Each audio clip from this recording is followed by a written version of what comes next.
നമസ്കാരം. നമ്മളിപ്പോൾ ഇന്ന് എടുക്കാൻ പോകുന്നത് പോക്സോ 2012 അപ്പോൾ നമുക്ക് നേരെ ക്ലാസ്സിലേക്ക് കിടക്കാം. ആദ്യം തന്നെ സെക്ഷൻസ് പറയണേക്കാട്ടി മുമ്പായിട്ട് കുറച്ച് ഇമ്പോർട്ടൻ്റ് കാര്യങ്ങൾ പറയാം. നമുക്കറിയണ പോലെ തന്നെ കുട്ടികൾക്ക് വേണ്ടിയിട്ടാണ് പോക്സോ നിയമം കൊണ്ടുവന്നതാണ്. 2012 കൊണ്ടുവന്നത്. കുട്ടികളെ സെക്ഷൽ ഒഫൻസിൽ നിന്ന് രക്ഷിക്കാൻ വേണ്ടിയിട്ടാണ്, അല്ലെങ്കിൽ അവർക്കുള്ള സംരക്ഷണത്തിന് വേണ്ടിയിട്ടാണ് പോക്സോ കൊണ്ടുവന്നത്. അതൊക്കെ നമുക്ക് അറിയണ കാര്യങ്ങളാണ്. ഇനി അറിഞ്ഞിരിക്കേണ്ട കുറച്ച് ഡേറ്റുകൾ പറയാം. അതായത് പോക്സോയ്ക്ക് പ്രസിഡന്റിന്റെ അംഗീകാരം ലഭിച്ചത് 2012 ജൂൺ 19. അതായത് ആലോചിക്കുക, അതായത് പോക്സോ എന്ന് പറയുമ്പോൾ കുട്ടികൾക്കാണല്ലോ. കുട്ടികൾക്ക് വായിച്ച് മനസ്സിലാക്കാൻ പറ്റുന്ന രീതിയിലായിരിക്കണം പ്രസിഡന്റ് അതിന് അംഗീകാരം കൊടുക്കേണ്ടത്. അങ്ങനെ ആലോചിക്കുക. അപ്പോൾ ജൂൺ 19 തന്നെയാണ് വായനാ ദിനം. അപ്പോൾ വായനാ ദിനത്തിന് അന്ന് തന്നെയാണ് പോക്സോയ്ക്ക് പ്രസിഡന്റ് അംഗീകാരം കൊടുത്തത്. അത് 2012 ജൂൺ 19. ഇനി പോക്സോ എന്നായിരിക്കും പ്രാബല്യത്തിൽ വന്നിട്ടുണ്ടാവുക? കുട്ടികളുടെ നിയമമല്ലേ. അപ്പോൾ കുട്ടികളുടെ ദിവസം തന്നെ, ശിശുദിനത്തിൻ്റെ അന്ന് 2012 നവംബർ 14 പോക്സോ പ്രാബല്യത്തിൽ വന്നത്. ഇനി ഇത് ആരുടെ കീഴിലാണെന്ന് ചോദിച്ചു കഴിഞ്ഞാൽ വനിതയും ശിശുക്ഷേമ മന്ത്രാലയം, വനിത ആൻഡ് ശിശുക്ഷേമ മന്ത്രാലയം, ഇതിന് കീഴിലാണ് പോക്സോയുടെ മന്ത്രാലയം വരുന്നത്. ഇനി പോക്സോ ആർക്കൊക്കെയാ? 18 വയസ്സിന് മുകളിലുള്ള ആർക്കും പറ്റില്ല, 18 വയസ്സിന് താഴെയുള്ള കുട്ടികൾക്കാണ്. ഇനി തെറ്റിക്കരുത്, ആൺ പെൺ വ്യത്യാസമില്ലാതെ, പെണ്ണിന് മാത്രമല്ല ആണിനും പെണ്ണിനും പോക്സോക്ക് സഹായം, പ്രൊട്ടക്ഷൻ കൊടുക്കുന്നുണ്ട് പോക്സോ. ഇനി ആർക്കൊക്കെയാണ് പോക്സോയുടെ കേസ് റിപ്പോർട്ട് ചെയ്യാൻ പറ്റുക? അതായത് കുറേ ഉണ്ട്, മാതാപിതാക്കൾ, സർക്കാർ ഉദ്യോഗസ്ഥർ, ചൈൽഡ് ലൈൻ, അങ്ങനെ. അതായത് ആർക്ക് വേണമെങ്കിലും എന്ത് ചെയ്യാം? പോക്സോയുടെ കേസ് കൊടുക്കാം. അത് തെറ്റില്ല എന്തായാലും. ഇനി ആർക്കൊക്കെയാണ് കേസ് കൊടുക്കാൻ പറ്റാണ് അത് നമുക്കറിയാം. നമ്മുടെ പോലീസ് സ്റ്റേഷനിൽ പോയി പോലീസിന് കൊടുക്കാം, child welfare committee, special juvenile police unit, അവർക്ക് കൊടുക്കാം. ഇനി ഓർത്തിരിക്കേണ്ട കാര്യമാണ് ചൈൽഡ് ലൈൻ നമ്പർ 1098 1098, അത് ചോദിച്ചു കണ്ടിട്ടുണ്ട്, അത് ഓർത്തിരിക്കേണ്ടതാണ്. ഇനി തെറ്റിക്കാണ്ട് ചെയ്യേണ്ടതാണ് പോക്സോ 18 വയസ്സിന് താഴെയുള്ളവർക്കാണ്. അപ്പോൾ ഈ ബാലവേല നിരോധന നിയമം അത് 14 വയസ്സിന് താഴെയുള്ളവർക്കാണ് കേട്ടോ. 18 ആണെങ്കിൽ ഇത് 14, അത് 8 പകുതി 4, 14 താഴെയുള്ളവർക്കാണ് ബാലവേല നിരോധന നിയമം കേട്ടോ. ഇനി ഈ പോക്സോ 2012 വന്നതിന് ശേഷം 2019 ഇതിനൊരു ഭേദഗതി വന്നിട്ടുണ്ട്.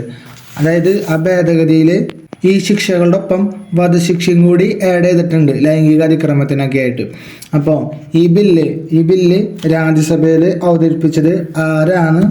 അതായത് പറയാം, ആളുടെ പേരാണ് സ്മൃതി സുബിൻ ഇറാനി. ഇനി ഇത് ലോക്സഭയിൽ അവതരിപ്പിച്ചത് പോക്സോ കുട്ടികൾക്ക് വേണ്ടിയിട്ടുള്ളൊരു ബില്ലാണല്ലോ. അപ്പോൾ ഒരു വീരനായ ആളാണെന്ന് ആലോചിക്കുക. അതായത് വീരേന്ദ്രകുമാറാണ് ഇത് ലോക്സഭയിൽ അവതരിപ്പിച്ചത്. 2019 ജനുവരി 8 അവതരിപ്പിച്ചത്. പിന്നെ കുറച്ച് ഡേറ്റുകളുണ്ട് ഓർത്തിരിക്കേണ്ടത്, അത് എഴുതി വെച്ച് തന്നെ പഠിക്കണം. അതായത് ഭേദഗതി ബില്ല് രാജ്യസഭ പാസ്സാക്കിയത് 2019 ജൂലൈ 24 രാജ്യസഭ പാസ്സാക്കി. ആഗസ്റ്റ് 1 ലോക്സഭ പാസ്സാക്കി. പിന്നെ പ്രസിഡന്റിന് അംഗീകാരം ലഭിച്ചു തന്ന ആഗസ്റ്റ് 5. മെയിനായിട്ട് ഇത് ഓർത്ത് വയ്ക്കുക, ആഗസ്റ്റ് 5 എന്താണ് പ്രസിഡന്റിന്റെ അംഗീകാരം ലഭിച്ചു. രാജ്യസഭയിൽ അവതരിപ്പിച്ചത് ആരാ? സ്മൃതി സുബിൻ ഇറാനി. അത് ഓർത്ത് വയ്ക്കുക. പ്രസിഡന്റിന്റെ അംഗീകാരം ലഭിച്ചത് ആഗസ്റ്റ് 5. പിന്നെ കുറേ ഇതുകൾക്ക് ഭേദഗതി വരുത്തിയിട്ടുണ്ട്. അതായത് നമ്മൾ സെക്ഷൻ എടുത്ത് പോകുമ്പോൾ പറഞ്ഞു പോവാം. പിന്നെ ഈ ഭേദഗതി നിയമ ബില്ല് ഒപ്പുവെച്ച ഇന്ത്യൻ പ്രസിഡന്റ് ആരാണെന്നറിയോ? രാംനാഥ് കോവിന്ദ്. റാം എന്നൊക്കെ എങ്ങനെയാ? അങ്ങനെ കുഞ്ഞു പിള്ളേർക്കല്ല അങ്ങനെ പേരിടാം, അങ്ങനെ ആലോചിക്കുക, റാം. അപ്പോൾ രാംനാഥ് കോവിന്ദാണ് ഇതിന് ഭേദഗതി ഉള്ള സമയത്ത് പ്രസിഡന്റ്, ആളാണെങ്കിൽ ഒപ്പുവെച്ചിട്ടുണ്ടായത്. പിന്നെ പോക്സോയിൽ എത്ര അധ്യായങ്ങളും എത്ര സെക്ഷനുകളും ഉണ്ടെന്ന് അറിഞ്ഞു വയ്ക്കുന്നത് നല്ലതാണ്. അത് പഠിക്കാനും കുറച്ചുകൂടി എളുപ്പമാക്കും, ചോദ്യം വരാനും ചാൻസ് ഉണ്ട്. പോക്സോയിൽ ആകെ എത്ര ഉണ്ട്? 9 അധ്യായങ്ങളുണ്ട്. 9 അധ്യായമാണ് പോക്സോയിലുള്ളത്. ഇനി സെക്ഷനുകൾ 46 സെക്ഷനുകളുണ്ട് പോക്സോയിൽ. ഇനി പോക്സോ പഠിക്കുമ്പോൾ പെട്ടെന്ന് പഠിക്കാനായിട്ട് ആ ഫ്രണ്ടിൽ തന്നെ ഒരു ടേബിൾ ഉണ്ട്. അതായത് പോക്സോയുടെ അധ്യായങ്ങൾ എഴുതിയാണ് ഒരു പട്ടിക ഉണ്ട്. അത് പഠിക്കുകയാണെങ്കിൽ കുറച്ചുകൂടി എളുപ്പമുണ്ട് പോക്സോ പഠിക്കാനായിട്ട്. 1ാമത്തെ അധ്യായത്തിൽ പറയുന്നത് എന്നിട്ട് നമുക്ക് എല്ലാവർക്കും അറിയണ പോലെ തന്നെ പ്രാരംഭികമാണ് ആദ്യത്തെ 1-2 സെക്ഷനുകളിൽ പറയണത്. പ്രിലിമിനറി, അതായത് തുടക്കവും തുടർച്ചയും അങ്ങനത്തെ സാധനങ്ങൾ. 2ാമത്തെ മുതലാണ് പഠിക്കേണ്ടത്. ആകെ കൂടെ എത്ര അധ്യായം ഉണ്ട്? 9 അധ്യായങ്ങളുണ്ട്. ഇത് പഠിക്കാനായിട്ട് ഭയങ്കര എളുപ്പമാണ്. 1ാമത്തെ പ്രാരംഭികവും 9ാമത്തെ മിസ്സലേനിയസ് അധികമായിട്ടുള്ളത് അതാണ്. അപ്പോൾ ബാക്കി അതിൻ്റെ ഇടയിലുള്ള 7 പഠിച്ചാൽ മതി. അപ്പോൾ 1ാമത്തെ പറഞ്ഞു. 2ാമത്തെ കുട്ടികൾക്കെതിരെയുള്ള ലൈംഗിക കുറ്റകൃത്യങ്ങളാണ് 2ാമത്തെ അധ്യായം. കുട്ടികൾക്കെതിരെയുള്ള ലൈംഗിക കുറ്റകൃത്യങ്ങൾ ആദ്യം തന്നെ പോക്സോനെ കുറിച്ചിട്ടാണല്ലോ പറയണത്. അപ്പോൾ രണ്ടാമത്തെ അധ്യായം, അതായത് ഒന്നാമത്തെ ശരിക്കും പ്രിലിമിനറി, അപ്പോൾ ശരിക്കും തുടക്കം രണ്ടാമത്തെ പറയാൻ പറ്റുള്ളൂ. പോക്സോക്ക് പറയണ പോലെ തന്നെ പോക്സോ എന്നുള്ളത് ലൈംഗിക കുറ്റകൃത്യങ്ങളെ കുറിച്ചിട്ട്. അപ്പോൾ രണ്ടാമത്തെ അധ്യായം അത് തന്നെയാണ് പറയണത്, കുട്ടികൾക്കെതിരെയുള്ള ലൈംഗിക കുറ്റകൃത്യം. ഇത് സെക്ഷനുകൾ 3 തൊട്ട് 12 വരെയാണ്. 3 തൊട്ട് 12 വരെ ഇത് എഴുതി വെച്ചോ. ഇത് സെക്ഷൻ പഠിക്കുമ്പോൾ ഭയങ്കര യൂസ്ഫുള്ളാണ്. 3 തൊട്ട് 12 വരെ. ഇനി മൂന്നാമത്തെ അധ്യായത്തിൽ കുട്ടികളെ അശ്ലീല കാര്യങ്ങൾക്ക് ഉപയോഗിക്കുന്നതിനെ കുറിച്ചിട്ടാണ് പറയുന്നത്. അതായത് ഒരു ഹൈസ്കൂളിലൊക്കെ പഠിക്കുന്ന പ്രായം, 8ാം ക്ലാസ് 9ാം ക്ലാസ്, ആ പ്രായമായിരിക്കുമ്പോൾ കുട്ടികൾ അത്യാവശ്യം വളർന്നിട്ടുണ്ടാവും. പിന്നെ കുട്ടികൾക്ക് എന്താണ് കറക്റ്റായിട്ട് ചിലപ്പോൾ അറിവുണ്ടാവില്ല. അവരെ വേറൊരാളറിവുള്ള ആൾക്കാർ വഴി തെറ്റിക്കാൻ നോക്കിയാൽ വഴി തെറ്റണ ഒരു പ്രായം. അങ്ങനെ ആലോചിക്കുക. 13 തൊട്ട് 15 വരെ പ്രായം. അതായത് സെക്ഷൻ ഓർത്തിരിക്കാനായിട്ട് പറയണത്. 13 തൊട്ട് 15 വരെ കുട്ടികളെ അശ്ലീല കാര്യങ്ങൾക്ക് ഉപയോഗിക്കുന്നതാണ്. അതായത് മൂന്നാമത്തെ അധ്യായത്തിൽ പോണോഗ്രഫി അങ്ങനത്തെ കാര്യങ്ങൾക്കൊക്കെ ഉപയോഗിക്കുന്നതിനെ കുറിച്ചിട്ടും അതിനുള്ള ശിക്ഷാ നടപടികളെ കുറിച്ചിട്ടാണ് പറയുന്നത്. ഇനി 4 എന്ന് പറയുമ്പോൾ നമുക്കറിയാം, 4 എന്ന് പറഞ്ഞാൽ ഈ കുറ്റകൃത്യമൊക്കെ ആയിട്ട് നമുക്ക് കണക്ട് ചെയ്യാൻ പറ്റും. 4 ജയിലൊക്കെ പോലെ 4 ചുമരുന്നൊക്കെ നമ്മൾ ഓർത്ത് വെച്ചിട്ടുണ്ടായിരുന്നു. അപ്പോൾ 4 അതിനെ ഓർത്താൽ മതി. 4ാമത്തെ അധ്യായം കുറ്റകൃത്യം ചെയ്യാൻ ശ്രമിക്കണതിനെ കുറിച്ചും പ്രേരിപ്പിക്കണതിനെ കുറിച്ചിട്ടാണ് പറയണത്. കുറ്റകൃത്യം ചെയ്യാനായിട്ട് ശ്രമിക്കണതിനെ കുറിച്ചും പ്രേരിപ്പിക്കണതിനെ കുറിച്ചിട്ടും. അത് കുറ്റകൃത്യം ചെയ്യാൻ ശ്രമിക്കുന്ന പ്രേരിപ്പിക്കുന്നതൊക്കെ എങ്ങനെയായിരിക്കും? കുട്ടികൾ കുറച്ചുകൂടി വലുതായി, ഒരു 10ാം ക്ലാസ് തൊട്ട് +2 വരെയുള്ള പ്രായം, അതായത് 16, 17, 18 വയസ്സ്. അപ്പോൾ സെക്ഷൻ അത് തന്നെ 16 മുതൽ 18 വരെയുള്ള സെക്ഷനുകളിലാണ് കുറ്റകൃത്യം ചെയ്യാൻ ശ്രമിക്കണതിനെ കുറിച്ചിട്ടും പ്രേരിപ്പിക്കണതിനെ കുറിച്ചിട്ടും പറയുന്നത്. ഇനി കുറ്റകൃത്യം ഇങ്ങനെ നടന്നു കഴിഞ്ഞാൽ അത് റിപ്പോർട്ട് ചെയ്യണമല്ലോ. റിപ്പോർട്ട് ചെയ്യാനായിട്ടുള്ള സെക്ഷനുകൾ 19 തൊട്ട് 23 വരെ, അതായത് കുട്ടി പ്രായപൂർത്തിയായി ഒന്ന് ആലോചിക്കുക. അപ്പോൾ ഇനി റിപ്പോർട്ട് ചെയ്യാം. 5ലാണ് പറയണ കേസ് റിപ്പോർട്ട് ചെയ്യണതിനെ കുറിച്ചിട്ട്. ജസ്റ്റ് ആ സെക്ഷനുകൾ ഓർത്ത് വയ്ക്കുക, എന്തായാലും അധ്യായം മറന്നാലും. 19 തൊട്ട് 23 വരെ. നമുക്ക് വയസ്സ് 23ൻ്റെ പ്രത്യേകത അറിയാം. അതായത് 23 വയസ്സായി കഴിഞ്ഞാൽ അതിന് ശേഷമാണ് മദ്യം ഉപയോഗിക്കാൻ പാടുള്ളൂ. അതുവരെ മദ്യം ഉപയോഗിക്കുന്നത് ലീഗലല്ല. അപ്പോൾ അങ്ങനെ ആലോചിക്കുക. അതായത് കേസുകൾ റിപ്പോർട്ട് ചെയ്യാൻ എങ്ങനെയാണ്? മദ്യം ഉപയോഗിക്കുന്നതിന് മുമ്പ് റിപ്പോർട്ട് ചെയ്യണം. പ്രായപൂർത്തിയായി ആവും വേണം. മദ്യമൊക്കെ കുടിക്കണേക്കാട്ട് മുമ്പ് റിപ്പോർട്ട് ചെയ്യണം, എന്നാലാണ് കറക്റ്റായിട്ട് റിപ്പോർട്ട് ചെയ്യാൻ പറ്റുള്ളൂ. അപ്പോൾ 19 മുതൽ 23 വരെ കേസ് റിപ്പോർട്ടിങ്ങിനെ കുറിച്ചിട്ട്. ഇനി അടുത്തതാണ് റിപ്പോർട്ട് ചെയ്യുമ്പോൾ എന്ത് ചെയ്യണം, എങ്ങനെ റിപ്പോർട്ട് ചെയ്യാവായതുകൊണ്ട് ഇങ്ങനെ പറയണ്ടേ. അപ്പോൾ അടുത്തതാണ് മൊഴി രേഖപ്പെടുത്തുന്നതിനെ കുറിച്ചിട്ട്. ഇപ്പോൾ ഇനിയിപ്പോൾ 23 വയസ്സ് കഴിഞ്ഞ് മദ്യമൊക്കെ കുടിച്ചു, കുഴപ്പമില്ല, ഇനി റിപ്പോർട്ട് ചെയ്തല്ലോ, ഇനി പോലീസ് സ്റ്റേഷനിലെത്തി മൊഴി കൊടുക്കണം. മൊഴി കൊടുക്കേണ്ട പ്രായം 24 തൊട്ട് 27 വരെയാണ് ആലോചിക്കുക. അതായത് 24ാമത്തെ സെക്ഷൻ മുതൽ 27ാമത്തെ സെക്ഷൻ വരെയാണ് കുട്ടിയുടെ മൊഴി രേഖപ്പെടുത്തുന്നതിനെ കുറിച്ചുള്ള നടപടിക്രമങ്ങളെ കുറിച്ചിട്ട് പറയുന്നത്. അത് 6ാമത്തേൽ. കുട്ടിയുടെ മൊഴി രേഖപ്പെടുത്തുന്നത് 24 മുതൽ 27 വരെ. ഇപ്പോൾ ജനറലുകാർക്കാണെങ്കിൽ CPO കിട്ടാനുള്ള പ്രായം 26. അപ്പോൾ 27 കൂടെ ആലോചിക്കുക. 27 വരെ എന്ത് ചെയ്യാം? കുട്ടിയുടെ മൊഴി രേഖപ്പെടുത്താനുള്ള നടപടിക്രമം അത് കണക്ട് ചെയ്ത് വയ്ക്കുക. ഇനി അടുത്താണ് അധ്യായം 7 എന്ന് പറയുമ്പോൾ നമുക്കറിയാം, നമ്മുടെ CR7 ഒരു സ്പെഷ്യൽ ആയിട്ടുള്ള നമ്പർ അല്ലേ 7 ഒരു സ്പെഷ്യൽ ആയിട്ടുള്ള നമ്പറാണ്. അപ്പോൾ 7 എന്ന് പറയുന്നത് സ്പെഷ്യൽ കോടതികൾ, 7 സ്പെഷ്യൽ കോടതികൾ. അതിനെക്കുറിച്ച് പറയുന്നത് ഇനിയുള്ള സെക്ഷനുകൾ ചിലപ്പോൾ മറന്നു പോകാനായിട്ട് സാധ്യതയുള്ളതാണ്. അപ്പോൾ ഈ ഭാഗത്തെ സെക്ഷനുകൾ ചിലപ്പോൾ കുറച്ചാൾ കഴിഞ്ഞ് പിന്നെയും 2-3 വട്ടം കൂടി നോക്കേണ്ടി വരും. അപ്പോൾ ഓർമ്മയിൽ നിന്നോളത്. സ്പെഷ്യൽ കോടതികളെ കുറിച്ച് പറയുന്നത് 28 മുതൽ 32 വരെയാണ്. 28 മുതൽ 32 വരെ. 7 സ്പെഷ്യൽ കോടതിയാണെങ്കിൽ 8 എന്തായിരിക്കും? ആ സ്പെഷ്യൽ കോടതികളുടെ നടപടിക്രമങ്ങളും അധികാരങ്ങളും തെളിവെടുപ്പും അതിനെക്കുറിച്ചിട്ടാണ് 8ൽ പറയുന്നത്. അത് 33 മുതൽ 38 വരെ. ഇത് കണക്ട് ചെയ്ത് പോവാം. ഇനി ലാസ്റ്റത്തെ 9ാമത്തെ എന്ന് പറഞ്ഞു അധികം മിസ്സലേനിയസ്. അത് ലാസ്റ്റത്തെ ഒരു 7 സെക്ഷനുകൾ, 39 മുതൽ 46 വരെ എന്താണ്? മിസ്സലേനിയസ് ആണ്. ഇനി ഇതുപോലെ തന്നെ നമ്മൾ ഓർത്തിരിക്കേണ്ട ഒരു കാര്യമാണ് പോക്സോ ഇ ബോക്സ് ഉദ്ഘാടനം ചെയ്തത് ആരാന്നറിയോ? മനേകാ ഗാന്ധിയാണ്. 2016 ആഗസ്റ്റ് 26 2016 6/6 പോക്സോയുടെ ഇ ബോക്സ്. അത് മനേകാ ഗാന്ധി 6/6 അങ്ങനെ ആലോചിക്കാട്ടാ. 6/6 പോക്സോയുടെ ബോക്സ്. ഇനി നമുക്ക് അടുത്തത് സെക്ഷനുകളിലേക്ക് കിടക്കാം. സെക്ഷനുകൾ എളുപ്പമാണ്, കണക്ട് ചെയ്ത് പോകാവുന്നതേ ഉള്ളൂ. അപ്പോൾ നമ്മൾ ആദ്യത്തെ അധ്യായത്തിൽ 1ഉം 2ഉം സെക്ഷനാണ് പഠിച്ചത്. 1ഉം 2ഉം സെക്ഷനിൽ എന്നിട്ട് പറഞ്ഞിട്ടുണ്ടായിരുന്നത് പ്രാരംഭികം. അതിനെ കുറിച്ച് പ്രാരംഭകത്തിനെ കുറിച്ചിട്ടാണ് പറഞ്ഞിട്ടുണ്ടായത്. ഇനി അടുത്തത് രണ്ടാമത്തെ അധ്യായം 3 മുതൽ 12 വരെ സെക്ഷൻ ഉണ്ടായി. രണ്ടാമത്തെ അധ്യായത്തിൽ മൂന്നാമത്തെ സെക്ഷനാണ് ഫസ്റ്റ് വരുന്നത്. മൂന്നാമത്തെ സെക്ഷൻ പറയുന്നത് ലൈംഗിക കടന്നുകയറ്റത്തിലൂടെയുള്ള ആക്രമണത്തിനെ കുറിച്ചിട്ടാണ്.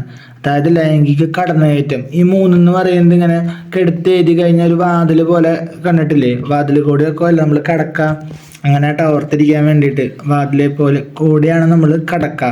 അപ്പം ലൈംഗിക കടന്നുകയറ്റത്തിലൂടെയുള്ള ആക്രമണമാണ് സെക്ഷൻ 3, പെനിട്രേറ്റീവ് സെക്ഷൽ അസാൾട്ട്. ഇനി ഇങ്ങോട്ട് കുറച്ചങ്ങോട്ട് ഒരു സെക്ഷൻ 12 വരെ, അതായത് 3 പറഞ്ഞു കഴിഞ്ഞാൽ 4 ശിക്ഷ, 5 പറഞ്ഞ 6 ശിക്ഷ, 7 പറഞ്ഞ 8 ശിക്ഷ, 9 പറഞ്ഞ 10 ശിക്ഷ, 11 പറഞ്ഞ 12 ശിക്ഷ. അങ്ങനെയാണ് കേട്ടോ പോണേ, എളുപ്പം. അതായത് ഒറ്റ സംഖ്യകളൊക്കെ സെക്ഷനുകളും ഇരട്ട സംഖ്യകളൊക്കെ അതിൻ്റെ ശിക്ഷയും. അപ്പം മൂന്നാമത്തെ അധ്യായം കടന്നുകയറ്റത്തിനെ കുറിച്ച്, വാതിലൂടെയാണ് കടക്കാന്ന് പറഞ്ഞു, കടന്നുകയറ്റത്തിനെ കുറിച്ചാണ് പറയണമെന്നുണ്ടെങ്കിൽ നാലാമത്തെ അധ്യായം അതിൻ്റെ ശിക്ഷ. നാലാമത്തെ അധ്യായം കുറച്ച് 3 സബ്സെക്ഷൻസ് ഉണ്ടായിന്. അതായത് ലൈംഗിക കടന്നുകയറ്റം ചെയ്യണ വ്യക്തിക്ക് സാധാരണ 10 വർഷത്തിൽ കുറയാത്ത ജീവപര്യന്തം തടവ് ശിക്ഷയും കൂടാണ്ട് പിഴ ശിക്ഷയാണ് കിട്ടുക. ഇനി 16 വയസ്സിന് താഴെയുള്ള കുട്ടിയാണെങ്കിൽ, അതായത് ഒരു 10ാം ക്ലാസ്സിനൊക്കെ താഴെയുള്ള ഒരു കുട്ടീനെയാണ് ചെയ്യണമെന്നുണ്ടെങ്കിൽ ശിക്ഷ ഡബിൾ ഔട്ടാണ്.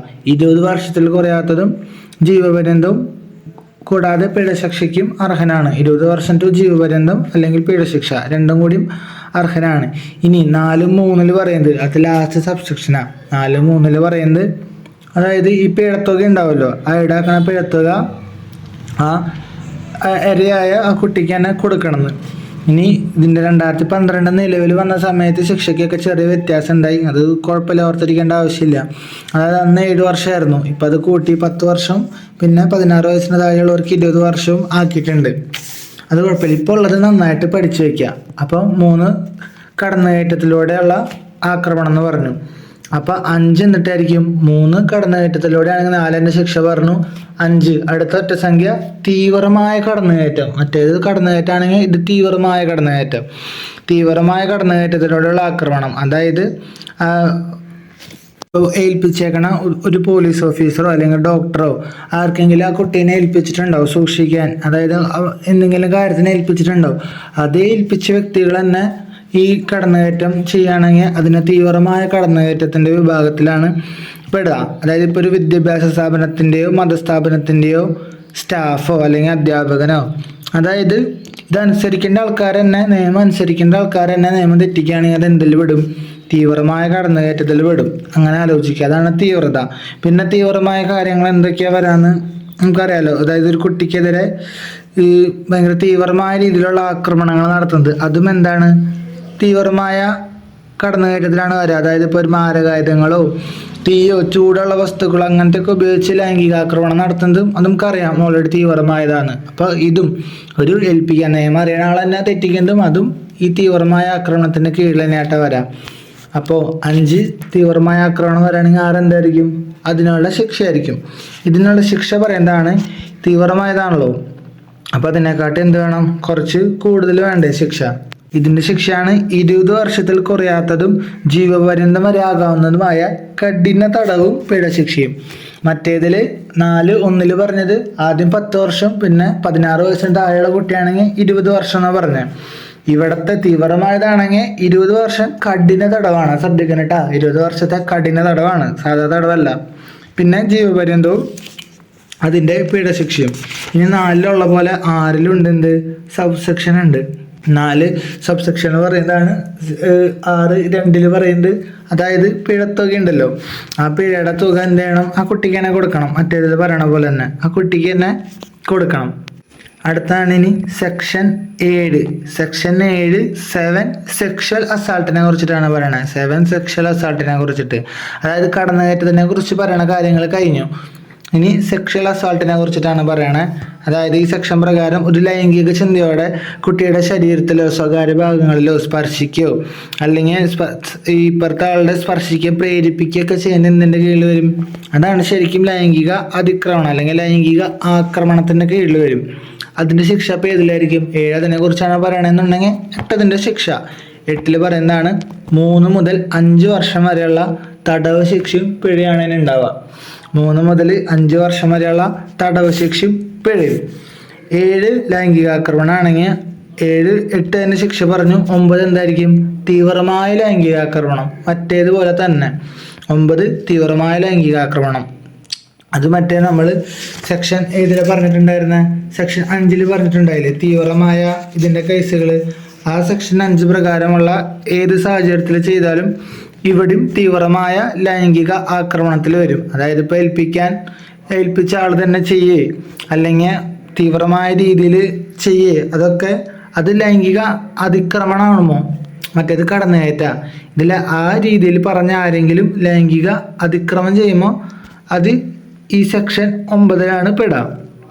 9 അപ്പോൾ തീവ്രമായ ലൈംഗിക ആക്രമണം. അപ്പോൾ 10 എന്തായിരിക്കും? 10 അതിൻ്റെ ശിക്ഷ ആയിരിക്കും. അത് റിലേറ്റ് ചെയ്ത് പഠിക്കാം. തീവ്രമായ ഇതിനുള്ള ശിക്ഷ കുറച്ച് കൂടുതലായിരിക്കുമല്ലോ. മറ്റേത് സെക്ഷൻ 8 പറയുന്നത് ലൈംഗിക ആക്രമണം, അതിന് 3 മുതൽ 5 വർഷം വരെയാണ് ശിക്ഷ. അപ്പോൾ ഇതിൻ്റെ ശിക്ഷ 5 വർഷത്തിൽ കുറയാത്തതും എന്നാൽ 7 വർഷം വരെ നീണ്ടാക്കാവുന്നതുമായ ശിക്ഷയാണ് തീവ്രമായ ലൈംഗിക ആക്രമണത്തിനുള്ളത്. അതായത് കടന്നുകയറ്റത്തിനാണ് ഇപ്പോൾ പറഞ്ഞതിൽ ഏറ്റവും കൂടുതൽ ശിക്ഷ. ഇനി ശിക്ഷകൾ തിരിച്ച് കുറഞ്ഞ് വരും. അടുത്താണ് സെക്ഷൻ 11. സെക്ഷൻ 11 പറയുന്നത് ലൈംഗിക പീഡനത്തിനെ കുറിച്ചിട്ടാണ്.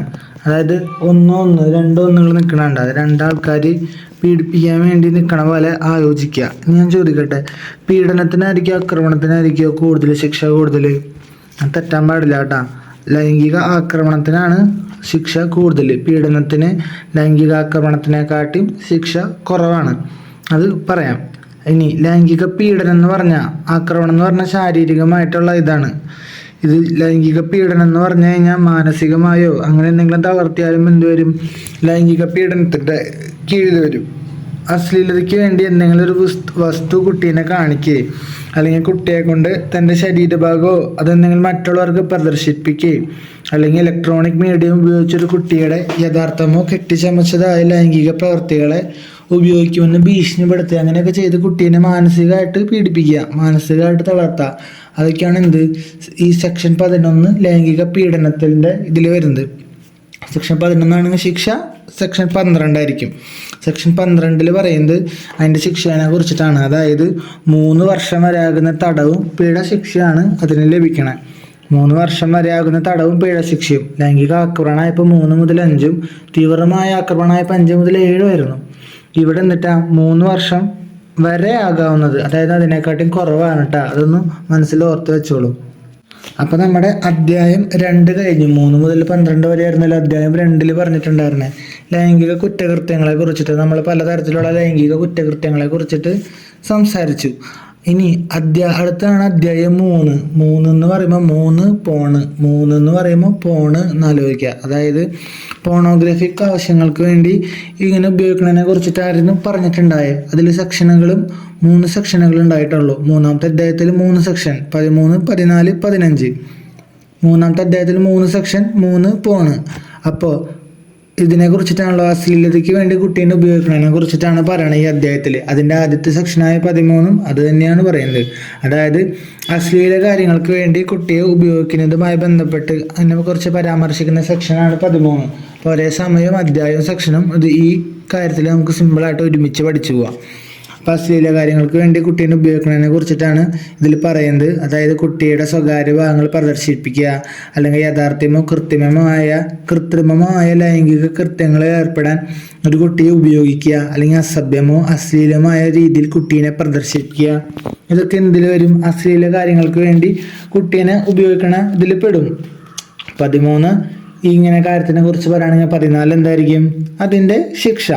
അശ്ലീല കാര്യങ്ങൾക്ക് വേണ്ടി കുട്ടീനെ ഉപയോഗിച്ച 5 വർഷമാണ് ശിക്ഷ. അശ്ലീല കാര്യങ്ങൾക്ക് വേണ്ടി ഉപയോഗിച്ച 5, അശ്ലീലം 5 വർഷത്തിൽ കുറയാത്ത തടവും പിഴയും കിട്ടും. ഇനി ഈ ശിക്ഷ ഇത് റിപ്പീറ്റ് ചെയ്ത് കഴിഞ്ഞാൽ എന്ത് ചെയ്യും? രണ്ടാമത്തേതോ തുടർന്നതായ കുറ്റത്തിന് 7 വർഷത്തിൽ കുറയാത്ത തടവിനും പിഴ ശിക്ഷയ്ക്കും അർഹരാവട്ടെ. അതായത് നിങ്ങളിങ്ങനെ ആലോചിക്കുക, അതായത് ഒരു ശിക്ഷ കൊടുത്തിട്ടുണ്ടെങ്കിൽ മിക്കതും രണ്ടാമത് റിപ്പീറ്റ് ചെയ്യുകയാണെങ്കിൽ അതിൻ്റെ 1.5 മടങ്ങ് വർദ്ധിപ്പിക്കും ശിക്ഷ. അതായത് 5ൻ്റെ 1.5 മടങ്ങ് 7.5 പക്ഷെ അത് റൗണ്ടായിട്ട് ആലോചിക്കാം. 5 വർഷമായിരുന്നു, അത് 7 വർഷമായിട്ട് കൂട്ടി 1.5 മടങ്ങാണ് സാധാരണ കൂട്ടുക. അത് വല്ലയിടത്തും വേണമെങ്കിൽ എഴുതി വെച്ചോ. അങ്ങനെ എഴുതി വയ്ക്കുമ്പോൾ നമുക്ക് പഠിക്കാനും ഓപ്ഷനിൽ നിന്ന് ക്വസ്റ്റ്യൻസ് സെലക്ട് ചെയ്യാനും കുറച്ചുകൂടി എളുപ്പമുണ്ടാവും. അപ്പോൾ 14 ഇതിൻ്റെ ശിക്ഷേനെ കുറിച്ച് പറയണം. 5 വർഷത്തിൽ കുറയാത്ത തടവാണ്. അശ്ലീലത്തിന് 5 വർഷമാണ്.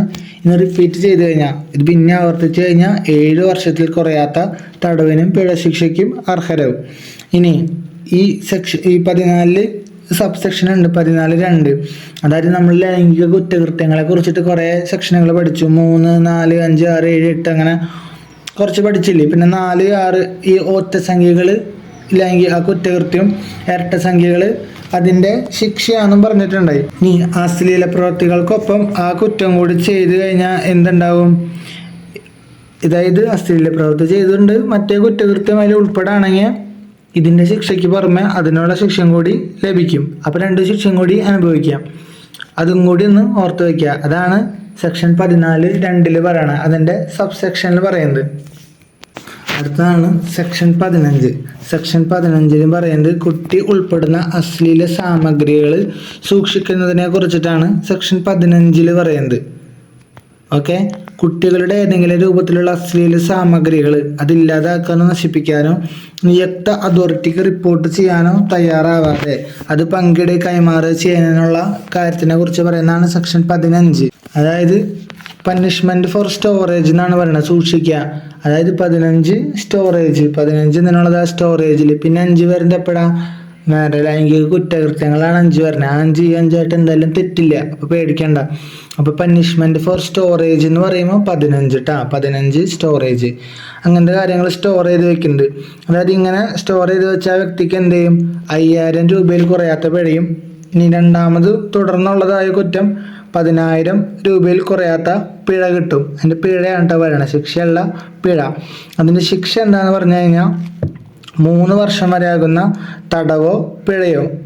3 വർഷം വരെയാകുന്നതാണ് അതിൻ്റെ തടവ് ശിക്ഷ. ഇനി ഈ അശ്ലീല സാമഗ്രികൾ വാണിജ്യാവശ്യത്തിനായിട്ടാണ് യൂസ് ചെയ്യണമെന്നുണ്ടെങ്കിൽ, അങ്ങനെ ഷെയർ ചെയ്യണമെന്നുണ്ടെങ്കിൽ 3 മുതൽ 5 വർഷം വരെ ആവട്ടെ ശിക്ഷ. 3 മുതൽ 5 വർഷം വരെയാവും ശിക്ഷ. ഇനി രണ്ടാമതും തുടർന്നും ചെയ്ത് എന്താവും? 3 മുതൽ 5 വരെ എന്നുള്ളത് 5 മുതൽ 7 വരെയാവും. ആലോചിക്കുക. ശിക്ഷ കൂടുമ്പോൾ 1.5 മടങ്ങ് കൂടുന്നു പറഞ്ഞില്ലേ. ഇനി പിഴ ശിക്ഷയിൽ പറഞ്ഞിട്ടുണ്ട് കേട്ടോ, അത് ഓർത്ത് വയ്ക്കുക. ആദ്യത്തെ വട്ടം 5000, റിപ്പീറ്റ് ചെയ്ത് കഴിഞ്ഞാൽ 10,000. പിഴ ശിക്ഷ മാത്രം ഇവിടെ എന്ത് ചെയ്യും? ഇരട്ടിക്കാണ് കേട്ടോ. അപ്പോൾ അത് കഴിഞ്ഞു. അപ്പോൾ ആ അധ്യായം കഴിഞ്ഞു കേട്ടോ. ആ അധ്യായത്തിലെ 3 സെക്ഷനുകളും കഴിഞ്ഞു. അടുത്ത അധ്യായമാണ് അധ്യായം 4. അധ്യായം 4 എന്ന് പറയുമ്പോൾ നമ്മൾ പറഞ്ഞു കുറ്റകൃത്യം ചെയ്യാൻ ശ്രമിക്കുക, പ്രേരിപ്പിക്കണതിനെ കുറിച്ചിട്ടൊക്കെയാണ് പറയണത്. അതങ്ങനെയൊക്കെ ചെയ്യുന്നത് കുറച്ച് വലുതാകുമ്പോൾ ഒരു 10ാം ക്ലാസ് മുതൽ +2 വരെയുള്ള പ്രായം, അതായത് 16, 17, 18 വയസ്സുള്ളപ്പോഴാണ് ഇങ്ങനെ ചെയ്യുക, പ്രേരിപ്പിക്കുകയൊക്കെ ചെയ്യുക കുട്ടി വലുതായി ഒരു പ്രായമായല്ലോ, അപ്പം അങ്ങനെ ചെയ്യിപ്പിക്കും. അപ്പോൾ അതിൽ ആദ്യത്തെ പ്രേരണയിൽ ആദ്യം പറയണ സെക്ഷൻ 16 എന്ന് തന്നെ പറയണേ കുറ്റകൃത്യം ചെയ്യാനുള്ള പ്രേരണ. ഇനി ഇത് ഓർത്തിരിക്കാനായിട്ട് എളുപ്പമാണ്. 16 പ്രേരണ, 6 പ്രേര് അങ്ങനെ ഓർത്തിരിക്കാം. അതപ്പോൾ 16 എന്നിട്ട് പറയണേ പ്രേരണ, 6 പ്രേരെന്ന് ഓർത്തിരിക്കാം. അതായത് കുറ്റകൃത്യം ചെയ്യാൻ പ്രേരിപ്പിക്കൽ എന്ന് കൊണ്ട് അർത്ഥമാക്കുന്നത്, അതായത് ഒരാളെ എന്തെങ്കിലും കുറ്റകൃത്യം ചെയ്യാൻ പ്രേരിപ്പിക്കുക, അല്ലെങ്കിൽ നിയമവിരുദ്ധമായൊരു കാര്യത്തിന് മനഃപൂർവ്വം സഹായം നൽകി അത് ആളെ കൊണ്ട് ചെയ്യിപ്പിക്കുക, അങ്ങനെയൊക്കെ ചെയ്യുന്നതാണ് ഈ പ്രേരണയിൽ വരുന്നത്. ഇവിടെ വെച്ചാൽ ഒറ്റ സംഖ്യ ഇരട്ട സംഖ്യയുടെയും ഇത് കണക്ക് മാറിയിട്ടുണ്ട് കേട്ടോ ശിക്ഷകളുടെ. ഇവിടെ ശിക്ഷ വരുന്നത് സെക്ഷൻ 17 ഓക്കെ, അതെവിടെയാണ് മാറിയെന്ന് നിങ്ങൾ വേണമെങ്കിൽ ഒന്ന് നോക്കിക്കോളൂ. എവിടെയാണ് ഇത് ഒറ്റ സംഖ്യ ഇത് മാറിയെന്ന്. സെക്ഷൻ 17 ഇതിൻ്റെ ശിക്ഷ വരുന്നത്. അതായത് ഇപ്പോൾ ഏത് കുറ്റത്തിനാണോ പ്രേരിപ്പിച്ചത് ആ കുറ്റത്തിനുള്ള ശിക്ഷയാണ് എന്ത് കിട്ടുക? ഈ പ്രേരിപ്പിച്ച ആൾക്ക് കിട്ടുക. അതായത് ഇപ്പോൾ ഏത് കുറ്റമാണോ ചെയ്യാം അത് പ്രേരിപ്പിച്ച് ചെയ്യിപ്പിക്കണേ, ആ കുറ്റത്തിന് ഏത് ശിക്ഷയാണോ അവിടെ പറഞ്ഞിട്ടുള്ളത് ആ ശിക്ഷ തന്നെ എന്ത് ചെയ്യും? ആ പ്രേരിപ്പിച്ച ആൾക്ക് കിട്ടും കേട്ടോ. ഇനി എക്സ്ട്രാ ആയിട്ടൊരു സെക്ഷൻ 18 എന്ന് പറഞ്ഞിട്ടുണ്ട്. അതായത് സെക്ഷൻ 18 പറയുന്നത് ഇത് കുറ്റകൃത്യം ചെയ്യാൻ പ്രേരിപ്പിച്ച അതേ ശിക്ഷ കിട്ടും തന്നെയാണ് പറയുന്നത്. ഇനി അതായത് ചില കുറ്റകൃത്യം ചെയ്തു, അത് പ്രേരിപ്പിക്കുന്നതിൻ്റെ ഇടയിൽ എന്ത് ചെയ്തു? ആള് ചെറുതായിട്ട് അത് ആ കുറ്റമായിട്ട് എന്തെങ്കിലും പ്രവൃത്തിയും കൂടി ചെയ്തു. പക്ഷെ ആ കുറ്റം എന്താണ്? ജീവപര്യന്തം വരെ കിട്ടേണ്ട കുറ്റമാണ്, അതായിരുന്നു അതിൻ്റെ ശിക്ഷ. അപ്പം അത് ഈ പ്രേരണ വഴി ചെറുതായിട്ട് പ്രവൃത്തിയും കൂടി ചെയ്തിട്ടുണ്ട് ആള്. അപ്പം ആൾക്ക് എന്ത് കിട്ടും? ആൾക്ക് ജീവപര്യന്തത്തിൻ്റെ പകുതി വരെ നീണ്ടു നിൽക്കുന്ന കാലത്തേക്ക് ആണ് ആൾക്ക് ശിക്ഷ കിട്ടുക. അല്ലെങ്കിൽ ആ കുറ്റകൃത്യത്തിന് നൽകിയിട്ടുള്ള ഏറ്റവും ദൈർഘ്യമേറിയ തടവിൻ്റെ പകുതിയോ കൂടാതെ പിഴയും അല്ലെങ്കിൽ ചിലപ്പോൾ രണ്ടും കൂടിയും ലഭിക്കാവുന്നതാണ്.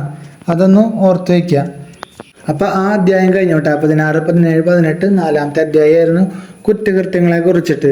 ഇനി നമ്മൾ പറഞ്ഞു കുറ്റകൃത്യം ചെയ്ത് കഴിഞ്ഞാൽ എന്ത് ചെയ്യണം, റിപ്പോർട്ട് ചെയ്യണം എന്ന് പറഞ്ഞു. അപ്പം 5-ലാണ് റിപ്പോർട്ടിനെ കുറിച്ചിട്ട് പറയുന്നത്. റിപ്പോർട്ട് ചെയ്യാൻ എന്ത് ചെയ്യണം, പിന്നെ കള്ളൊക്കെ കുടിക്കണ ആ പ്രായത്തിന് മുമ്പ്, അതായത് 23 വയസ്സിന് മുമ്പ് റിപ്പോർട്ട് ചെയ്യണം. നല്ല കറക്റ്റ് റിപ്പോർട്ട് ചെയ്യാൻ പറ്റുള്ളൂ. അപ്പോൾ 19, 20, 21, 22, 23 ഇതുവരെയുള്ള സെക്ഷനുകളാണ് എന്ത് റിപ്പോർട്ടിങ്ങിനെ കുറിച്ച് പറയണത്. അതിൻ്റെ ഈ അധ്യായത്തിലെ ഫസ്റ്റ് സെക്ഷനാണ് 19. ആ ഫസ്റ്റ് സെക്ഷനിൽ പറയുന്നത് റിപ്പോർട്ടിങ്ങിനെ കുറിച്ചിട്ടാണ്. എല്ലാ അധ്യായങ്ങളിലും അതെ, ആ അധ്യായത്തിൻ്റെ പേരെന്തോ അത് തന്നെയായിരിക്കും അതിൻ്റെ ഫസ്റ്റ് സെക്ഷനിലും ഉണ്ടാവുക. അപ്പോൾ അതിൻ്റെ ഫസ്റ്റ് ഇതിൽ പറയുന്നത് സെക്ഷൻ 19 സെക്ഷൻ 19 പറയുന്നത് കുറ്റകൃത്യങ്ങളുടെ റിപ്പോർട്ടിങ്ങിനെ കുറിച്ചിട്ടാണ്. ആർക്കൊക്കെ റിപ്പോർട്ട് ചെയ്യണം, സ്പെഷ്യൽ ജുവനൈൽ പോലീസിനോ അല്ലെങ്കിൽ നമ്മുടെ സാധാരണ പോലീസ്, അവർക്കൊക്കെ എന്ത് ചെയ്യണം, റിപ്പോർട്ട് ചെയ്യണം. ഇപ്പോൾ ഈ റിപ്പോർട്ട് ചെയ്ത് കഴിഞ്ഞാൽ എന്ത് ചെയ്യണം, രേഖാമൂലം എൻട്രി നമ്പർ നൽകണം, വിവരം നൽകിയ ആളിനെ വായിച്ച് കേൾപ്പിക്കണം, പോലീസ് യൂണിറ്റ് വെച്ചിട്ടുള്ള ബുക്കിൽ രേഖപ്പെടുത്തണം. ഇതൊക്കെ സ്റ്റേറ്റ്മെൻ്റ് ആയിട്ട് വന്നു കഴിഞ്ഞാൽ സിമ്പിളായിട്ട് എഴുതാനാണ് ഞാനിതൊക്കെ വായിക്കുന്നത് കേട്ടോ. ഇനിയിപ്പോൾ വായിച്ച് കേൾപ്പിക്കണം എന്നൊക്കെ പറഞ്ഞല്ലോ, ഇങ്ങനെ കുറ്റകൃത്യം നടന്നിട്ടുണ്ടെങ്കിൽ അത് വായിച്ച് കേൾപ്പിക്കണം എന്ന് പറഞ്ഞു. ഇനി ഇപ്പോൾ ഒരു കുട്ടിയാണ് പരാതി നൽകണമെന്ന് വിചാരിക്കുക. കുട്ടിക്ക് വായിച്ച് കേൾപ്പിക്കുമ്പോൾ വലിയ കടുകെട്ടിയ വാക്കുകളൊക്കെ ഉൾപ്പെടുത്തി കഴിഞ്ഞാൽ കുട്ടിക്ക് ചിലപ്പോൾ മനസ്സിലാവില്ല. അപ്പോൾ എന്ത് ചെയ്യണം, കുട്ടിക്ക് മനസ്സിലാവുന്ന രീതിയിൽ വായിച്ച് റിപ്പോർട്ട് തയ്യാറാക്കണം. ഇനി അതിന് നമുക്ക് പറ്റണില്ലെങ്കിൽ ഇടയിൽ വേണമെങ്കിൽ ഒരു പൈസ കൊടുത്ത ഒരാളെ ഏർപ്പാടാക്കാം. അതായത് കുട്ടിക്ക് മനസ്സിലാവുന്ന രീതിയിൽ റിപ്പോർട്ട് കുട്ടീനെ വായിച്ച് കേൾപ്പിക്കാൻ വേണ്ടിയിട്ട്. അപ്പം അത് സെക്ഷൻ 19 തന്നെയാണ് പറയണത്. കുട്ടിക്ക് മനസ്സിലാവുന്ന രീതിയിൽ വേണം എന്ത് ചെയ്യാൻ, ആ റിപ്പോർട്ട് എഴുതാനായിട്ട്. ഇനി ഈ റിപ്പോർട്ട് നൽകണ കുട്ടി എന്താണ്, അത്യാവശ്യം പരിചരണോ എന്തെങ്കിലും ആവശ്യപ്പെടുന്ന ഒരവസ്ഥയിലാണെന്ന് വിചാരിക്കുക. റിപ്പോർട്ട് ചെയ്ത് കഴിഞ്ഞാൽ അങ്ങനത്തെ ഒരു കാര്യം ഉണ്ടെന്നുണ്ടെങ്കിൽ ഒട്ടും വൈകിക്കാതെ 24 മണിക്കൂർ മാക്സിമം 24 മണിക്കൂറിനുള്ളിൽ തന്നെ എന്ത് ചെയ്യണം, ആ നടപടികളൊക്കെ തീർത്ത് ആ കുട്ടീനെ ആശുപത്രിയിൽ അല്ലെങ്കിൽ ഷെൽട്ടർ ഹോമിൽ പ്രവേശിപ്പിക്കണം. അപ്പോൾ സമയം ഇമ്പോർട്ടൻ്റ് ആയിട്ട് 24 മണിക്കൂറിനകത്ത് 24 മണിക്കൂറിനുള്ളിൽ തന്നെ എത്രയും വേഗം നടപടികളെല്ലാം അടിയന്തരമായിട്ട് സെറ്റ് ചെയ്തിട്ട് എന്ത് ചെയ്യണം, ആശുപത്രിയിൽ പ്രവേശിപ്പിക്കണം. ഇനി അടുത്തത് സെക്ഷൻ 20 സെക്ഷൻ 20 പറയുന്നത് കേസുകൾ റിപ്പോർട്ട് ചെയ്യാനായിട്ട് മാധ്യമങ്ങളുടെയും സ്റ്റുഡിയോയുടെയും ഫോട്ടോഗ്രാഫിക് സംവിധാനങ്ങളുടെയും ബാധ്യതയെ കുറിച്ചിട്ടാണ്. അതായത് നമ്മൾ ഇൻസ്റ്റാഗ്രാം നോക്കുമ്പോഴോ യൂട്യൂബ് നോക്കുമ്പോഴോ ഇങ്ങനെ ഒരു ലൈംഗിക അതിക്രമത്തിൻ്റെ ഒരു വീഡിയോ നമ്മൾ കണ്ടു എന്ന് വിചാരിക്കുക. അങ്ങനെ കണ്ടു കഴിഞ്ഞാൽ അതെന്താണ്, അത് റിപ്പോർട്ട് ചെയ്യാനായിട്ട് നമുക്ക് ബാധ്യത ഉണ്ടെന്ന് ആലോചിക്കുക. അത് ചിലപ്പോൾ പേടിക്കേണ്ട സെക്ഷനായിട്ട് ചോദിക്കില്ല, ഒരുപക്ഷെ അത് സ്റ്റേറ്റ്മെൻ്റ് ആയിട്ട് ചോദിക്കാനായിരിക്കും സാധ്യത കൂടുതൽ. കാരണം അത് സിലബസിൽ സെക്ഷൻ 20 എന്ന് പറഞ്ഞിട്ട് കൊടുത്തിട്ടില്ല. എന്നാലും ഓർത്തിരിക്കുക, സെക്ഷൻ 20 ഇങ്ങനെ നമ്മുടെ കടമേനെ കുറിച്ചിട്ടാണ്. നമ്മൾ ഇങ്ങനൊരു സംഭവം നടന്നാൽ അത് റിപ്പോർട്ട് ചെയ്യാനായിട്ട് നമുക്ക് കടമയുണ്ട്. ഇനി രണ്ടാമതൊരാൾ ഈ കുറ്റകൃത്യം കണ്ടിട്ടുണ്ട് യൂട്യൂബിലോ അതൊന്നല്ലാണ്ട്, രണ്ടാമതൊരാൾക്ക് ഈ കുറ്റകൃത്യത്തിനെ കുറിച്ച് അറിയാം. രണ്ടാമതൊരാൾക്ക് അറിയണ സമയത്ത് അത് എന്ത് ചെയ്യണം, അത് റിപ്പോർട്ട് ചെയ്തില്ലെങ്കിൽ ശിക്ഷ കിട്ടും. അപ്പോൾ സെക്ഷൻ 2(1) സെക്ഷൻ 21 പറയുന്നത് കുറ്റകൃത്യം റിപ്പോർട്ട് ചെയ്യുന്നതിലോ റെക്കോർഡ് ചെയ്യുന്നതിലോ വീഴ്ച വരുത്തിയാലുള്ള ശിക്ഷയെ പറ്റിയാണ് പറയുന്നത്. അപ്പോൾ അങ്ങനെ വീഴ്ച വരുത്തി കഴിഞ്ഞാൽ ആൾക്ക് കിട്ടുന്ന ശിക്ഷയാണ് 6 മാസം വരെയുള്ള തടവോ അല്ലെങ്കിൽ പിഴയോ, രണ്ടും കൂടിയും ലഭിക്കും. ഇനി ഇങ്ങനെ വീഴ്ച വരുന്നത് ഒരു സ്ഥാപനത്തിൻ്റെ ചുമതലയിലിരിക്കണ മുകളിലത്തെ ആളുടെ കീഴിലുള്ള ഒരു ഉദ്യോഗസ്ഥനാണ് ഇത് പറ്റിയത്, എന്നിട്ട് അത് റിപ്പോർട്ട് ചെയ്തില്ല എന്ന് വിചാരിക്കുക. അപ്പോൾ ശിക്ഷ എത്രയോ, 1 വർഷം വരെ തടവും പിന്നെ പിഴയും കിട്ടും. അപ്പം അങ്ങനെ റിപ്പോർട്ട് ചെയ്തില്ലെങ്കിൽ 1 വർഷം ജയിലിൽ കിടക്കേണ്ടി വരും. അല്ലാത്ത ആൾക്കാരാണെങ്കിൽ രണ്ടാമതൊരാൾ അറിഞ്ഞിട്ടും, അതായത് സെക്ഷൻ 21 2(1) എന്ന് പറയുമ്പോൾ രണ്ടാമതൊരാൾ അറിഞ്ഞിട്ടും അത് റിപ്പോർട്ട് ചെയ്തിട്ടില്ലെങ്കിൽ 6 മാസം വരെ തടവോ അല്ലെങ്കിൽ പിഴയോ രണ്ടും കൂടി കിട്ടും. ഇനി സെക്ഷൻ 22 2(2) എന്ന് പറയുമ്പോൾ എന്നിട്ട് ആ ഡ്യൂപ്ലിക്കേറ്റ് പോലെ ഇല്ലേ, 2(2) ഒരേപോലെ ഇരിക്കണേ 2(2). അപ്പോൾ 2(2) എന്ന് പറയുമ്പോൾ വ്യാജം എന്ന് ആലോചിക്കുക. 2(2) എന്ന് പറയുമ്പോൾ വ്യാജൻ ഒരേപോലെ ഇരിക്കണ കോപ്പി അല്ലേ. അപ്പോൾ 22 പറയുന്നത് വ്യാജ പരാതികളെ കുറിച്ചിട്ടുള്ള ശിക്ഷയെ കുറിച്ചിട്ടാണ്. വ്യാജ പരാതികൾ നൽകിയ എന്തായിരിക്കും അതിന് ശിക്ഷ എന്ന്, അതായത് വ്യാജ പരാതി നൽകി കഴിഞ്ഞാൽ 6 മാസം തടവ് കിട്ടും. അതായത് 1 വർഷത്തിൻ്റെ പകുതി 6 മാസം തടവും പിന്നെ അതിൻ്റെ പിഴയും കിട്ടും വ്യാജ പരാതി നൽകിയ. ഇനി നമുക്കറിയണ പോലെ കുട്ടി ചെയ്തു കഴിഞ്ഞാൽ അതിന് ശിക്ഷയില്ല കേട്ടോ. കുട്ടിയാണ് വ്യാജ പരാതി നടത്തിയെന്നുണ്ടെങ്കിൽ അതിന് ശിക്ഷയില്ല. പക്ഷെ ഒരു കുട്ടിക്കെതിരെയാണ് വ്യാജ പരാതി കൊടുക്കണമെന്നുണ്ടെങ്കിൽ എന്ത് ചെയ്യും? മറ്റേതാണ് സാധാരണയാണെങ്കിൽ 6 മാസമാണെന്നുണ്ടെങ്കിൽ കുട്ടിക്കെതിരെ ചെയ്ത ഗുരുതരായി. അപ്പം എത്രയായി? 1 വർഷം വരെ ആകുന്ന തടവോ പിഴയോ, അല്ലെങ്കിൽ ഇവ രണ്ടും കൂടിയും കിട്ടും. 1 വർഷമാവട്ടെ തടവ്. അങ്ങനെ ആലോചിക്കാം. ഇനി പറയുന്നതാണ് സെക്ഷൻ 23 ഓർത്തിരിക്കണം, അത് ചോദിക്കാൻ സാധ്യതയുള്ളതാണ്.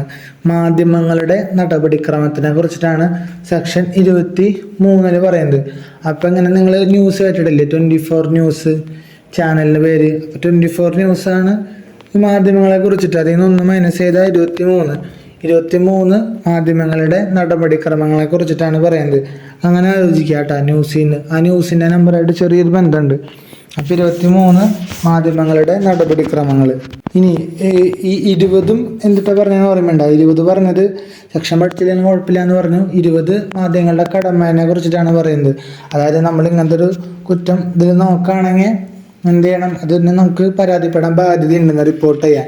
23 പറയുന്നത് മാധ്യമങ്ങൾക്കുള്ള നടപടിക്രമങ്ങളാണ്.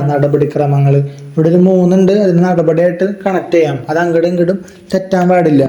അപ്പം 23 ഓക്കെ. ഇനി ഈ മാധ്യമങ്ങൾ എന്താണ്? ഫോട്ടോ, കുടുംബ വിവരം, അല്ലെങ്കിൽ ആ കുട്ടീനെ മനസ്സിലാവുന്ന രീതിയിലുള്ള എന്തെങ്കിലും കാര്യങ്ങൾ ഈ മാധ്യമത്തിലൂടെ പറഞ്ഞു കഴിഞ്ഞാൽ എന്ത് ചെയ്യും? 6 മാസം മുതൽ 1 വർഷം വരെ നീണ്ടു നിൽക്കുന്ന തടവും പിഴയും കൂടി കിട്ടും. പക്ഷെ കോടതിക്കൊക്കെ ആണെങ്കിൽ കുട്ടിയുടെ ആവശ്യപ്രകാരം എന്ത് ചെയ്യാം? അത്തരം വെളിപ്പെടുത്തലുകൾ അനുവദിക്കാം. പക്ഷെ മാധ്യമങ്ങൾ അങ്ങനെ ചെയ്തു കഴിഞ്ഞാൽ അപ്പോൾ കുട്ടിയുടെ ഓപ്പോസിറ്റുള്ള വീട് ചിലപ്പോൾ വിവരങ്ങളൊക്കെ പറഞ്ഞു കഴിഞ്ഞാൽ കുട്ടി എവിടെയുള്ളതെന്ന് മനസ്സിലാവും. അങ്ങനെ ചെയ്തു കഴിഞ്ഞാൽ എന്താണ്? 6 മാസം മുതൽ 1 വർഷം വരെ തടവും പിഴയും, അല്ലെങ്കിൽ രണ്ടും കൂടി ശിക്ഷിക്കപ്പെടുന്നതാണ്. അപ്പോൾ ആ അധ്യായം കഴിഞ്ഞു. റിപ്പോർട്ട് ചെയ്യേണ്ട കാര്യം കഴിഞ്ഞു. അപ്പോൾ 23 വയസ്സിലാണ് മദ്യം കുടിക്കാനുള്ള പ്രായമെന്നും ഓർമ്മ വേണം കേട്ടോ. അതുവരെ മദ്യം ഉപയോഗിക്കാൻ പാടില്ല, ശിക്ഷയാണ്. ഇനി അപ്പം അടുത്ത അധ്യായം 24 മുതലാണ്. 24 മുതൽ എത്ര വരെയായിരുന്നു? 24 മുതൽ 27 വരെ കുട്ടിയുടെ മൊഴി രേഖപ്പെടുത്തുന്നതിനെ കുറിച്ചിട്ടാണ്. റിപ്പോർട്ട് ചെയ്തിട്ട് അതിന് മൊഴിയായിട്ട് രേഖപ്പെടുത്തണമല്ലോ. അതാണ് 24 മുതൽ 27 വരെ പറയുന്നത്. അപ്പം സെക്ഷൻ 24 പറഞ്ഞ എന്നിട്ടാ അധ്യായത്തിൻ്റെ അതേ കാര്യം തന്നെ. കുട്ടിയുടെ മൊഴി രേഖപ്പെടുത്താനുള്ള നടപടിക്രമങ്ങളെ കുറിച്ചിട്ടാണ് 24 പറയുന്നത്. ഇതും ഒരുപാട് വട്ടം സ്റ്റേറ്റ്മെൻ്റായിട്ട് ചോദിച്ചിട്ടുണ്ട് ഉള്ളതാണ്. അതായത് കുട്ടിയുടെ മൊഴി രേഖപ്പെടുത്തുമ്പോൾ പോലീസ് ഓഫീസർ ഔദ്യോഗിക യൂണിഫോം ഇട്ട് പോകാൻ പാടില്ല. പിന്നെ എന്ത് ചെയ്യണം? ഇതും ചോദിച്ചിട്ടുള്ള ഒരു സ്റ്റേറ്റ്മെൻറ്റാണ്. സബ് ഇൻസ്പെക്ടർ റാങ്കിൽ കുറയാത്ത ഒരു വനിതാ പോലീസ് ഓഫീസർ ആയിരിക്കണം. അങ്ങനെയാണ് മാക്സിമം ശ്രദ്ധിക്കേണ്ടത്. മാക്സിമം ഒരു വനിതാ പോലീസ് ഓഫീസറാണ് ഇത് എന്ത് ചെയ്യേണ്ടത്? റെക്കോർഡ് ചെയ്യേണ്ടത്. ഇത് സ്റ്റേറ്റ്മെൻറ്റിൽ ചോദിക്കുമ്പോൾ സബ് ഇൻസ്പെക്ടർ, വനിതാ പോലീസ്, ആര് പോലീസ് ആയിക്കോട്ടെ എന്ന് വെച്ച് തെറ്റ് കുത്താൻ പാടില്ല. ഇവിടെ പ്രത്യേകം പറഞ്ഞിട്ടുണ്ട്, കഴിയുന്നിടത്തോളം സബ് ഇൻസ്പെക്ടർ റാങ്കിലുള്ള കുറയാത്ത ഒരു വനിതാ പോലീസ് ഓഫീസറാണ് ഇത് റെക്കോർഡ് ചെയ്യേണ്ടത്, ഈ മൊഴി. പിന്നെ യൂണിഫോം ഇടാൻ പാടില്ല. പിന്നെ കുട്ടിയുടെ എന്ത് ചെയ്യണം? കുട്ടിയുടെ സുഖവും കാര്യങ്ങൾ, കുട്ടിക്ക് ബുദ്ധിമുട്ട് വരാത്ത രീതിയിൽ വേണം എന്ത് ചെയ്യാൻ? ഈ മൊഴി രേഖപ്പെടുത്താൻ. പിന്നെ രാത്രി ഒന്നും പോയി മൊഴി രേഖപ്പെടുത്താൻ പാടില്ല, നമുക്കറിയണ കാര്യങ്ങൾ തന്നെ. പിന്നെ ആ മൊഴി രേഖപ്പെടുത്തുന്ന സമയത്ത് പ്രതിയായിട്ട് കുട്ടിക്ക് എന്ത് ചെയ്യാൻ പാടില്ല? ഒരു സമ്പർക്കവും വരാൻ പാടില്ല. അതൊക്കെ ഈ മൊഴി രേഖപ്പെടുത്തലിനാണ് വരുന്നത്. ഇനി 24 മൊഴി രേഖപ്പെടുത്തലിനെ കുറിച്ചിട്ടാണെന്നുണ്ടെങ്കിൽ 25 മജിസ്ട്രേറ്റ് മൊഴി രേഖപ്പെടുത്തുന്നതിനെ കുറിച്ചിട്ടാണ് പറഞ്ഞിട്ടുണ്ടായത്. 5 എന്ന് പറയുമ്പോൾ മജിസ്ട്രേറ്റ്. അപ്പം നമ്മൾ 15 എന്നിട്ടായിരുന്നു. 15 സ്റ്റോറേജ് എന്നാണ് പറഞ്ഞത്. അങ്ങോട്ട് തെറ്റാൻ പാടില്ല, തെറ്റില്ല. അങ്ങനെ ഒറ്റ വട്ടം പഠിക്കുകയാണെങ്കിൽ അതിൻ്റെ അടുത്തുള്ള 15 കാണുമ്പോൾ നമുക്ക് എന്തായാലും മജിസ്ട്രേറ്റ് അങ്ങനെ കുത്താൻ തോന്നില്ല, പഠിച്ചു വരാണെങ്കിൽ. 25-ലാണുള്ളത് എന്ത്? മൊഴീനെ കുറിച്ചൊക്കെ 27 വരുന്നത്. 25 മജിസ്ട്രേറ്റ്, 24 ജസ്റ്റ് മൊഴി രേഖപ്പെടുത്തൽ, 25 മജിസ്ട്രേറ്റ് കേട്ടോ. മജിസ്ട്രേറ്റ് മൊഴി രേഖപ്പെടുത്തുന്നതിനെ കുറിച്ചിട്ടാണ് സെക്ഷൻ 25 പറയുന്നത്. ഇത്രയൊക്കെ കാര്യങ്ങളാണ് നമ്മുടെ സിലബസിൽ കൊടുത്തിട്ടുള്ളത്. CPOയുടെ സിലബസിൽ ഇത്രയൊക്കെ കാര്യങ്ങളാണ് കൊടുത്തിട്ടുള്ളത്. ഇനിയും സെക്ഷനുകളുണ്ട്. സെക്ഷൻ 26 ഉണ്ട്. സെക്ഷൻ 26 പറയുന്നത് മൊഴി രേഖപ്പെടുത്തുന്നതിനുള്ള അനുബന്ധ വ്യവസ്ഥകളെ കുറിച്ചിട്ടാണ്. അതായത് മൊഴി രേഖപ്പെടുത്തുമ്പോൾ കുട്ടിക്ക് മാനസികമോ ശാരീരികമോ വൈകല്യം ഉണ്ടെങ്കിൽ ആശയവിനിമയത്തിനായിട്ട് പൈസ കൊടുത്ത് വേറൊരാൾ നിർത്തണം. ഇനി 27 പറയുന്നത് വൈദ്യപരിശോധനയെ കുറിച്ചിട്ടാണ്. ഇതൊക്കെ ചോദിക്കാൻ ചിലപ്പോൾ സാധ്യതയുണ്ടെന്നൊക്കെ പറയാൻ പറ്റില്ല. അപ്പോൾ എളുപ്പമാണിത് പഠിക്കാനായിട്ട്. 27 എന്ന് പറയുമ്പോൾ എഴുന്നേക്കാൻ പറ്റാത്ത അവസ്ഥ ആണ് ആലോചിക്കുക. എഴുന്നേക്കാൻ പറ്റാത്ത ആൾക്ക് എന്ത് വേണം? ഡോക്ടർ വേണ്ടേ? അപ്പോൾ 27 പറയുന്നത് വൈദ്യപരിശോധനയെ കുറിച്ചിട്ടാണ്. അപ്പോൾ ഇത് കഴിഞ്ഞു. ഇനി അധ്യായം 7 എന്തിട്ടായിരുന്നു? നമ്മൾ 7 സ്പെഷ്യൽ നമ്പർ എന്ന് പറഞ്ഞിട്ടുണ്ടായിരുന്നില്ലേ, CR7 സ്പെഷ്യൽ നമ്പർ. അപ്പോൾ 7 സ്പെഷ്യൽ കോടതിനെ കുറിച്ചിട്ടാണ്. അപ്പോൾ അതിലുള്ള ആദ്യത്തെ സെക്ഷൻ 28 28 എന്താണ്? സ്പെഷ്യൽ കോടതിനെ കുറിച്ചിട്ടാണ് പറയണേ. അത് ആലോചിച്ച് വയ്ക്കുക, 28 സ്പെഷ്യൽ കോടതി. പിന്നെ മിസലേനിയസിൽ കുറച്ച് കാര്യങ്ങളൊക്കെ എടുക്കുന്നുണ്ട്. അതായത് ഒരു സെക്ഷൻ 36 പറയാനുണ്ട്. അതായത് തെളിവുകൾ രേഖപ്പെടുത്തുന്ന വേളയിൽ കുട്ടിയെ കുറ്റാരോപിതൻ കണ്ടുമുട്ടുന്നില്ലെന്ന് പ്രത്യേകമായിട്ട് കോടതി ഉറപ്പാക്കണം. 36 എന്ന് പറയുമ്പോൾ എന്താണ് ആലോചിക്കേണ്ടതെന്ന് അറിയും. നമ്മൾ BNS മൂന്നാറിൽ ഭ്രാന്തൻ എന്ന് പറഞ്ഞൊരു കോഡ് പഠിച്ചിട്ടുണ്ടായി. മൂന്നാറിൽ പോയപ്പോൾ ഭ്രാന്തൻ വന്നോന്ന്. അതുപോലെ തന്നെ ആലോചിച്ചാൽ മതി, മൂന്നാറിലൊരു ഭ്രാന്തൻ ആലോചിച്ചാൽ മതി. കാരണം അങ്ങനത്തെ ആൾക്കാരല്ലേ ഇതായിട്ട് കുട്ടിയായിട്ട് ഇങ്ങനെയൊക്കെ ചെയ്യുള്ളൂ, ആവശ്യമില്ലാത്ത കാര്യങ്ങൾ. അപ്പം എന്താണ്, കുട്ടിയെ അങ്ങനത്തെ ആൾ കണ്ട് മുട്ടുന്നില്ല എന്ന് ഉറപ്പാക്കണം. മൂന്നാറ് എന്ന് പറയുമ്പോൾ ഭ്രാന്തൻ എന്ത് ചെയ്യാൻ പാടില്ല, കുട്ടീനെ കണ്ടു മുട്ടുന്നില്ലെന്ന് ഉറപ്പാക്കണം. ഇതൊക്കെ എക്സ്ട്രാ ആയിട്ടുള്ളതാണ് കേട്ടോ. ഇതൊക്കെ എക്സ്ട്രാ ആയിട്ട് റാങ്കിന് ആവശ്യമായിട്ടുള്ള ക്വസ്റ്റ്യൻ ആണത്. ചിലപ്പോൾ ആർക്കും കിട്ടാത്ത ക്വസ്റ്റ്യൻ ആയിരിക്കും ഇതൊക്കെ. അപ്പം ഇത് എക്സ്ട്രാ ആയിട്ട് നോക്കി വെച്ച് പോകുന്നത് ഒരു സേഫ്റ്റിയാണ് ശരിക്കും. അതുകൊണ്ടാണ് എക്സ്ട്രാ പെട്ടെന്ന് പറഞ്ഞു പോകുന്നത് കേട്ടോ. ഇനി ആവശ്യമെങ്കിൽ കുട്ടിയുടെ തെളിവുകൾ രേഖപ്പെടുത്തുമ്പോൾ കോടതിക്ക് ഒരു വിവർത്തകൻ്റെയോ ഒരു വ്യക്താവിൻ്റെയോ സഹായം ഈ ചോദിക്കാന്ന് പറയുന്നതാണ് സെക്ഷൻ 38 പറയുന്നത്. അതായത് കുറച്ചുകൂടി മൂത്ത ഒരാൾ ചോദിക്കട്ടെ എന്ന് പറയുന്നതാണ് 38 എന്ന് പറയുമ്പോൾ മൂത്ത എന്ന് ആലോചിക്കാം. 38 മൂത്ത ഒരാൾ, അല്ലെങ്കിൽ മൂക്കട്ടെ, അങ്ങനെയൊക്കെ ആലോചിക്കാം. 38 കേട്ടോ. പിന്നെ ഒരു സെക്ഷൻ 43 ഉണ്ട്. അതൊന്നും ചോദിക്കാൻ സാധ്യതയില്ല.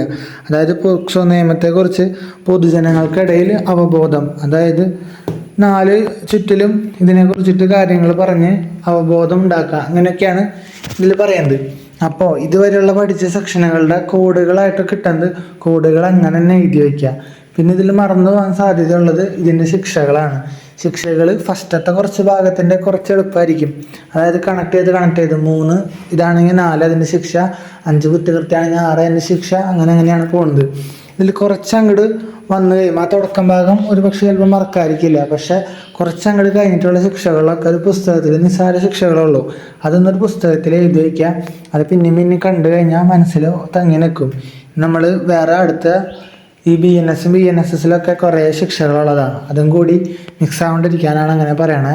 ഒന്നുകൂടി രണ്ടാമത് എഴുതി വയ്ക്കുക. എഴുതി വെച്ച് കഴിഞ്ഞ് പഠിക്കുമ്പോൾ പെട്ടെന്ന് കിട്ടും. അപ്പോൾ എല്ലാവരും നന്നായിട്ട് പഠിക്കുക. അപ്പോൾ ഓക്കെ.